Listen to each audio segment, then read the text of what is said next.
What's up, Death Yeti here. I'm going to be reviewing this H210i case behind me. It's by NZXT. It's a really nice case. There's different options. There's like a $70, $80 option which doesn't have the controller, and then this one right here behind me that does have the controller for like RGB and fan control through NZXT's little system. I don't know what it's called yet. I haven't installed any of this. We're just going to go over the case right now and talk about a few components that are going to go inside of it in the next coming weeks when everything like arrives and then when I finally get time to build it.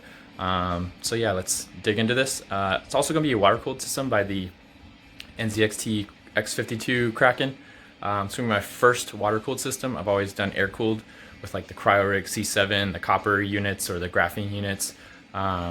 So this is going to be interesting. Hopefully I'll have some better thermals. I'm excited. So yeah, let's dig into this case.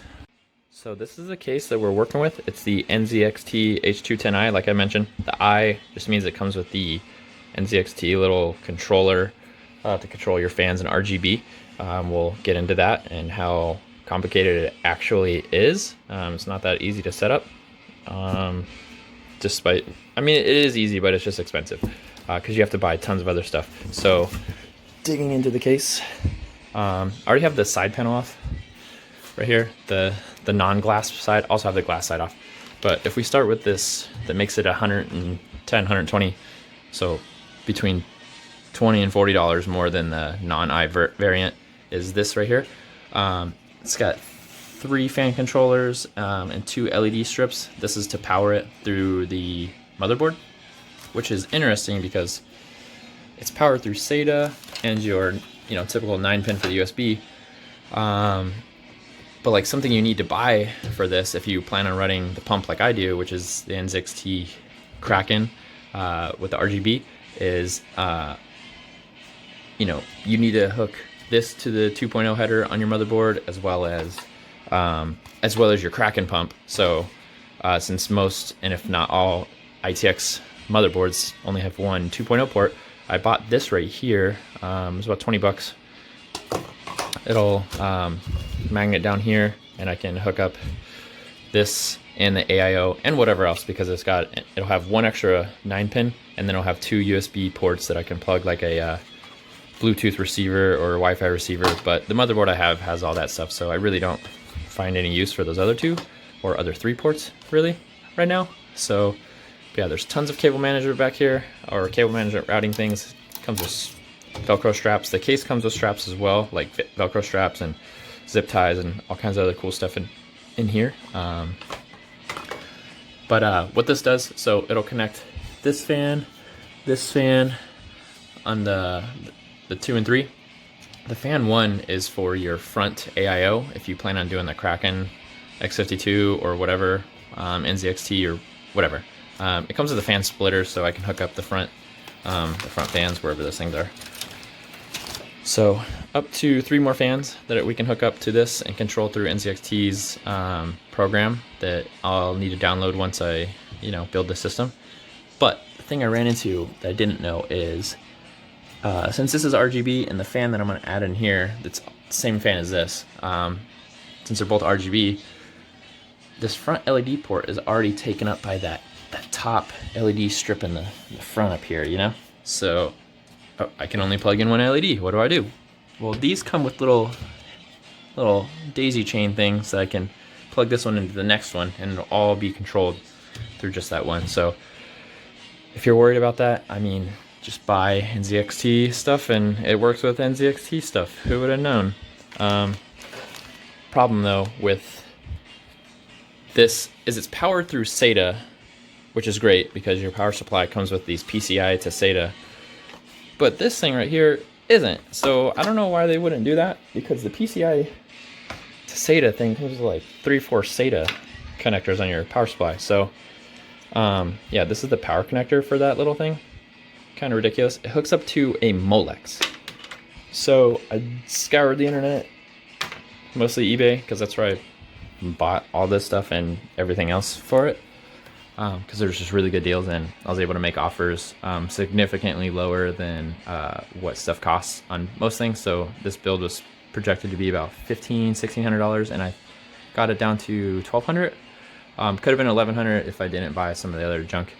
like the custom cable mods, or custom cables from Cable Mod, the extensions that we're gonna go through here to make this thing look clean, because the cables that came with this are pretty janky, because it's not a very classy power supply. I was trying to make it a little bit, you know, be a little more budget friendly, and also not get a power supply that's overkill for the system I'm building in here. So NVIDIA only recommended a 550 for the 2060 Super, and that's what's going in here, so that's what we're gonna run. And we're only running the Ryzen 5 3600X, so that shouldn't be an issue. Yeah, all the power cables and everything come in here. What's really handy is the this little box comes rested inside when you get this. This comes with, like if you have an AMD motherboard that I'm gonna be putting in here, the little front panel thing, it's got a little adapter that you can hook to here, and then, because this is meant for Intel boards, and then it's got a little adapter for AMD boards. Pretty nice. So with all this basically covered in the back, this is just a pain in the butt. So yeah, I bought these, just a Molex too, Sata female. It was really hard to find these, but once I did, I mean Sata male, because the power supply are Sata female. So yeah, just a Sata male to Molex. I got them for $1, so I bought a few of them because the shipping was like $5. So I wanted to make it worth what I was buying. Yeah, so I got a few of those, so if I run into any more Molex issues in the future, I can plug that in. That's just really weird they would have this to Sata power and not the other thing Sata power. It's kind of confusing. But like I was mentioning, I am spray painting these white, and in the process of that, I accidentally spray painted, because I took all my fan screws off and then was spray painting the ones, because I didn't realize they were different, because I'm just wasn't paying attention. I was excited. So I got 2 random white screws back here. But one thing, I don't know if I mentioned it already, is this thing smelled like fresh paint, like fresh spray paint when I opened it up. So this thing was fresh off the press or something.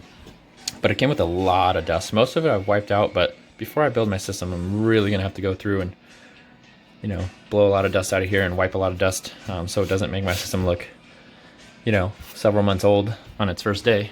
But yeah, there's a side. Like I said, I already changed this fan. I took this one out to paint the screws.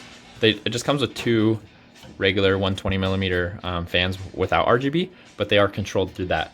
But if you don't buy the I variant, then you just get these fans, I'm assuming, that you're supposed to hook up to your own fan splitter, which I think Joey Delgado or some other people that post videos on this have mentioned in the past. But that front LED, you can connect, you know, keep going. I believe it's a 12 volt, because everything else in here is all 12 volt. This is 12 volt fans, so it'll look pretty good.